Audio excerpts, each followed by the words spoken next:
Werewolves, witches, warlocks, and teenagers. Nope, it's not the CW. The New Mutants movie is going to be a horror. I'm Roth Cornett, and this is Screen Junkies News.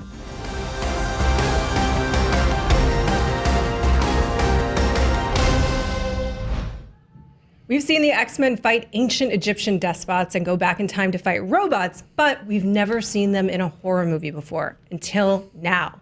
Director Josh Boone told Entertainment Weekly that, quote, "We are making a full-fledged horror movie set within the X-Men universe.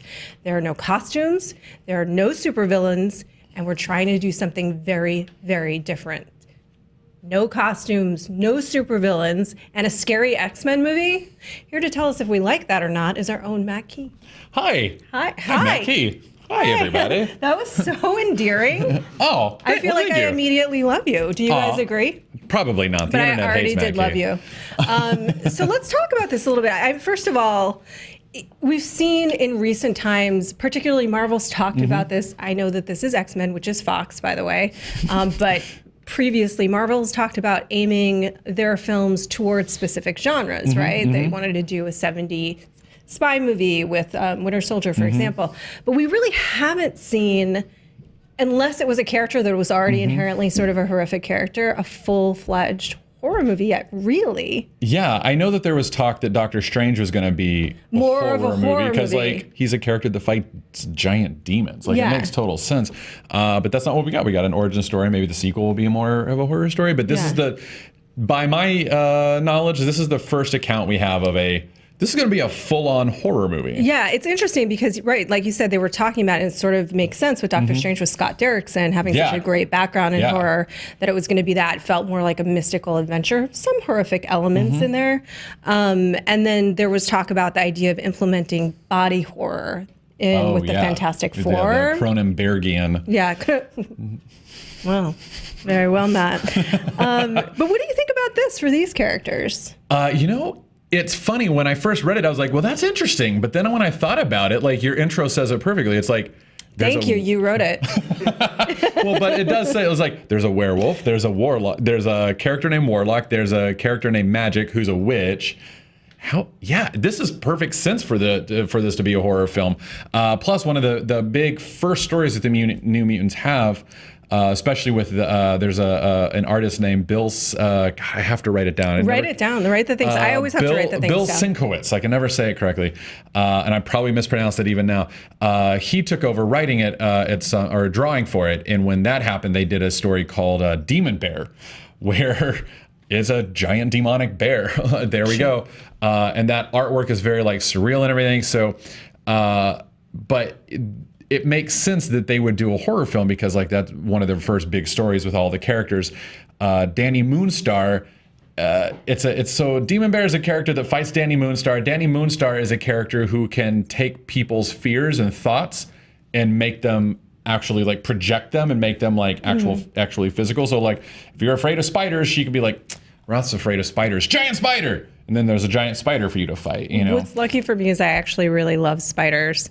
That is very lucky, yeah. So like it makes sense because there's a lot of elements to this team and these characters where, of course it's a horror film. Like, you've got a girl who turns into a werewolf who doesn't want to be able to do that. And you've got a character named Magic who can like pull like a soul sword out of her basically and then kill people. Like there's a lot of like elements that are horror-like to this team. So let's talk about this also a little bit. I think that most people now, I think the X-Men are familiar enough that we understand that the allegory has been, particularly with Magneto, is about the Holocaust, and it's kind of the judgments that people can make about others and what they don't understand, and things that feel different.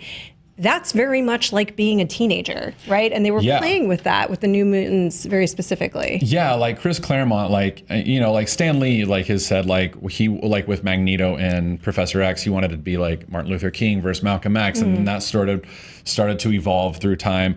And then when you get to the 80s with Chris Claremont, he's really playing with, these are teens, and like adolescence is very much like a time of very volatile change, and like you're not sure who you're becoming, and you've got all these weird hormones, and you're like, oh, I'm a monster, don't look at me. Like New Mutants is very much plays with that, where it's like, again, you have a character who's a werewolf. She doesn't want to be able to do that. And then you have a character who becomes a witch. You have a character who is a cannonball. Like it's very weird. It's very explosive. And these are teens who are coming into this very new body, these very new powers, and don't know how to control them. Yeah, and I think that that's one of the interesting things that Fantastic Four, for example, like we were saying, was aiming to address that if your body became, like in The Fly, Cronenberg, was suddenly out of your control, how scary would that be? Yeah. And how horrific would that be? And it sounds like that's what this film is really going to explore,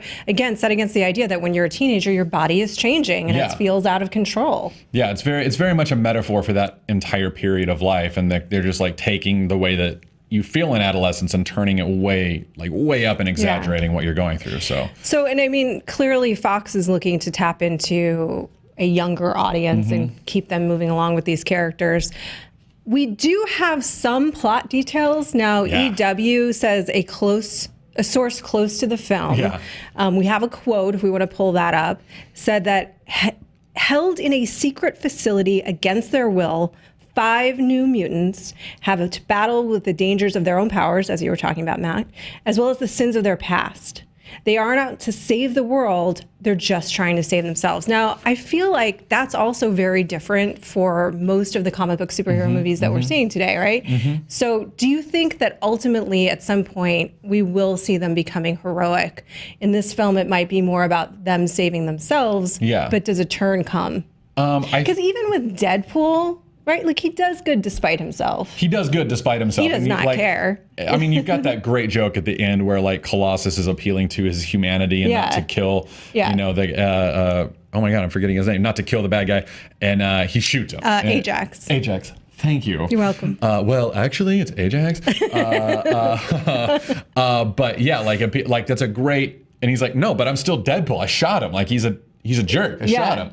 I do think Don't call me Francis. Yeah, don't call me Francis. Yeah. So I think that we'll certainly see something like that in this movie where, like, I think it's going to be, I think Fox saw what Deadpool did. I think they saw what Logan did. And I think they're trying to localize their stakes now. So it's not like Apocalypse recruited Magneto and 3 other badass heroes, and now we're going to decimate the world. I think that they're very much like, Logan was perfect, and it was not that. And I think that they're kind of trying to do the same thing here, where they're pulling back the stakes, that it's not about ending the world, it's about this team being held against their will in a facility where they're being experimented on as mutants, all of a sudden finding themselves faced with having to escape and survive. Yeah, and for me, I do feel like, particularly as we see more and more of these films, which I do love, those stakes, those very personal stakes, always hit me more. Logan was so pared back, so perfectly executed. Now, not every movie could or should be Logan.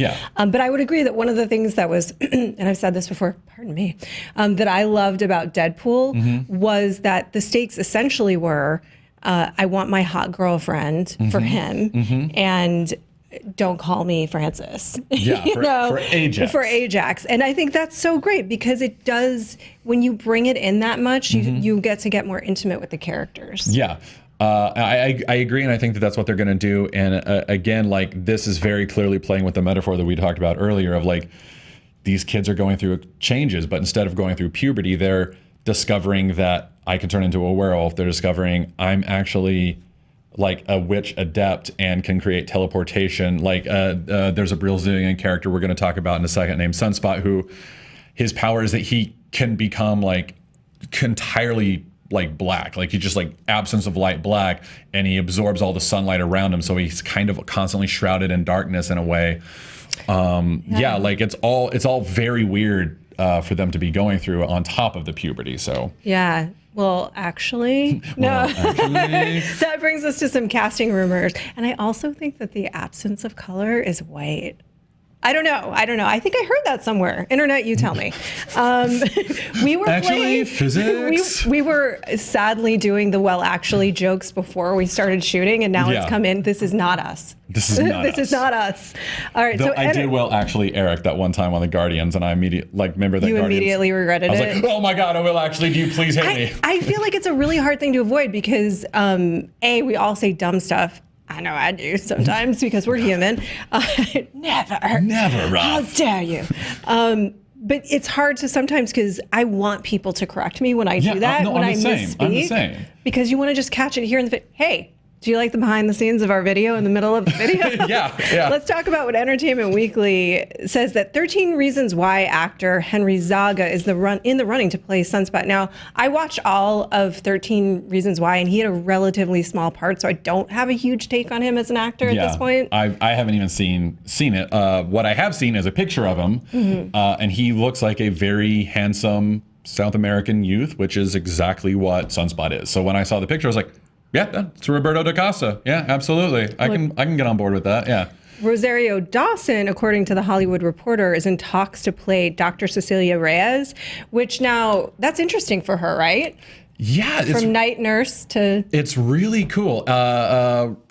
Just like personal history, Rosario Dawson, like I've got the biggest crush in the world on her. So if she's in it, I'm gonna go watch it. You are a human person. I am a human person, but on the internet you have to pretend that you're not. But she's I don't. But I'll watch anything that she's in, and I love her in The Defenders. I love her as Nurse Claire Temple, and I think it's time for her to be a superhero. And what's great about this character is that she's a very sort of she's more of a reactive character. She's more like a healer or a mage, or kind of character that you would have in a D&D or RPG game. So her mutant power is that she can create a force field around her. We're gonna roll a couple characters later. Yeah, later. You guys, we'll film it. It'll be amazing. But her character, she can create a force field around her, and it's kind of localized, very close to her. You can't really ever see it unless she wants you to. And later on, she starts discovering that she can actually put the force field around her fists and her feet and make her punches and her kicks land harder. She's not as physical of a character, though she can be. The best thing about her, though, is that she's very much a mentor and a doctor, and she is that in the comics. She never appears in the New Mutants specifically, but putting her in a New Mutants movie is perfect and fine. Here's my only little thought on that is I think the role it feels like she could play in this world is somebody that does come in as a trusted adult, which is sort of it seems like it would be a rare thing for these kids. But it almost feels, I hope it's not so similar to Night Nurse, That's a good point. That's a great point. I hope that they are distinguished. Yeah, actually, I hadn't even thought about that. She's playing like a nurse, and now she's playing like a physician. Right, but it's also she's that character that people that don't trust, they trust her. Yeah. Right? With their vulnerability. These kids are going to trust her. Yeah. Yeah, seemingly. Yeah, I mean, maybe she's being pigeonholed a little bit, but this is Nurse Claire Temple with force field powers and in a giant movie. Well, that sounds it sounds wonderful to me. I'm on board with the casting if it does. In fact, it's not official yet. She's not officially cast. Yeah, it's not officially cast. A lot of websites are running, like Variety, Hollywood Reporter had it, but yeah, that's interesting. I hadn't actually thought of that. You just kind of threw me for a loop, and I hope that she's able to kind of create a sort of distinguishment between the two characters, because they are kind of similar, except one has mutant powers. Right. Well, I think she's a great actress, so she can figure it out, but we want to know what you think in the comments below. You can let us know what you think. You can here. Well, I don't know why you would like this particularly, because this is where videos go. So if you would click this and then watch another video, you could like that. It's always nice to be nice to each other, so you could be nice to each other in the comments below. You could like this video if you want it. I'm gonna get so many dislikes now. It was good talking with you guys today. Thank you. I'm Roth Cornett, and this is my outro.